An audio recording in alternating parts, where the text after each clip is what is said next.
Hi, I'm Kaylee Hartman, and this is my narrative video number 3.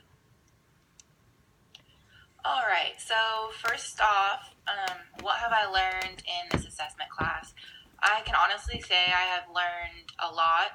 I was kind of in the dark before coming into this class. I didn't really know what to expect, and I really honestly was wondering to myself, how is there a full class on assessment? And now I understand how much time and work assessment takes and how important it is to do it right and to give feedback to your students. So doing video 2 with my partner Olivia, it was really helpful to me, and it was really nice watching myself, and there are some things that I would already like to change in my next lesson if I were to ever do it again. I liked how I was constantly observing and asking questions, which is a form of the formative assessment. I think it was really good to see her side of view, and I asked her a lot of questions that she had to think about from previous knowledge. I used a couple different forms of formative assessment in that lesson. I did observation, I did review questions and had discussion, and I also used an exit slip. Some other ways I've been using the information that we've gathered in this class is I'm currently doing my 90-hour practicum, and it has really helped me being in this class and also being my practicum at the same time. I actually have to assess my students and I have to give them feedback. So during this class, it's really helped me, and I've gotten a lot more knowledge on assessment in general.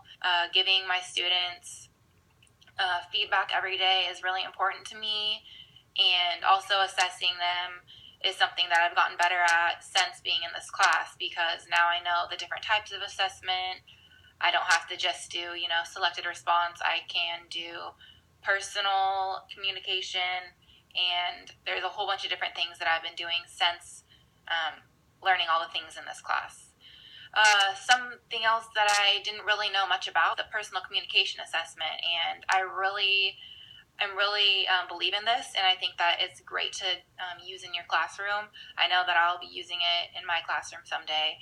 Just being able to sit back with the students and have a conference with them, or just simply going up to them at their desk and having a conference and sitting with them and discussing different things about the lesson or maybe the learning target, whatever you need to communicate with that student is super important.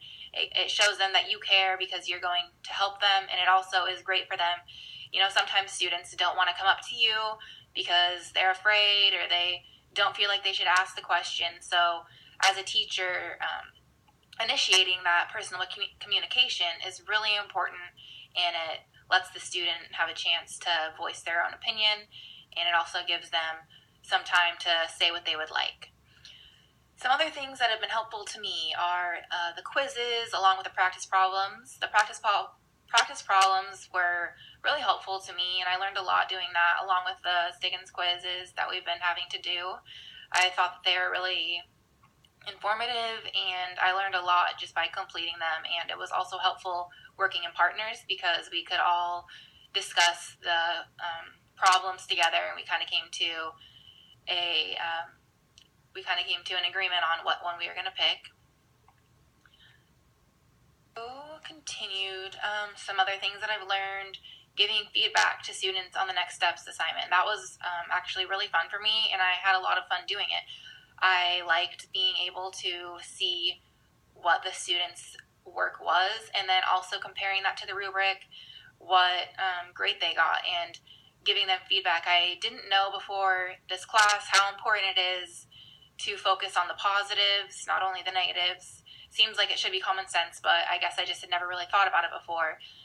Focusing on what the student did right in the beginning and giving them a chance to still feel good about themselves and know that their effort wasn't unnoticed, and then making the suggestions. And it's really important to make suggestions in a friendly manner. You don't want to be harsh on your students and make them afraid of you. You just want to let them know that you're there to help them and help them succeed. And another thing that I learned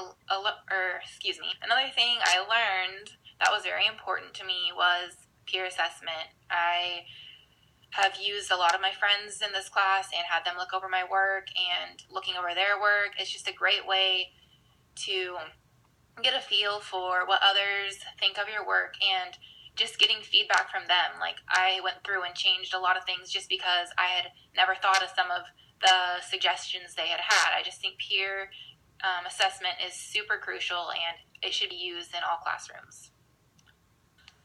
Alright, so what surprised me? Creating rubrics was kind of scary. There is a lot that goes into it, and I just think it takes practice. There's a lot of great websites online that are helpful, and I actually did some research and found a lot of websites that I saved in my computer that can help me someday in the future. Creating selected response questions can be difficult as well, and I never really had thought about that either. It's making sure there's no opinions in the questions, making sure you're using all the correct terminology, and also the answers that you're giving, they need to be in a certain way, in a certain form. And also the different ways of formative assessment. I had no idea how many different ways there were, simply from observing to exit slips to quizzes, etc. I was also surprised to see that the skill and product targets matched performance assessment perfectly, along with the disposition targets went hand in hand with the personal communication assessment, and I thought that was really cool how well they just fit together. So for my future classroom, I honestly think I will be using everything we have learned, all the different assessment methods. Each one of them have their advantages and disadvantages, and it's just important to hit every single one of those different types of assessments throughout my classroom. I personally really enjoyed the performance assessment, and I think I may use that a lot. And I also think it's important to use selected response and extended response. Those both have great ways of testing the student's knowledge, and it also lets them in an extended response provide their detailed response and support their answer as to why they believe the answer is what it is. I also think I will use I also know now how to create an effective formative assessment. Doing all the assignments we've done in this class have really helped me and prepared me. I know there's so much more I can still learn, but I really feel that I have a good gist of it now, and how much time and patience it takes to create a successful formative assessment. So everything needs to be linked to the learning targets, and I'm going to be very sure to use this in my classroom. Everything needs to fall back to the learning target, and that's super important to make clear on day one. Make sure all your students know that everything is going to relate to the learning target and how important the learning target is. And another thing, like I've been saying a lot, is how important personal communication assessments are.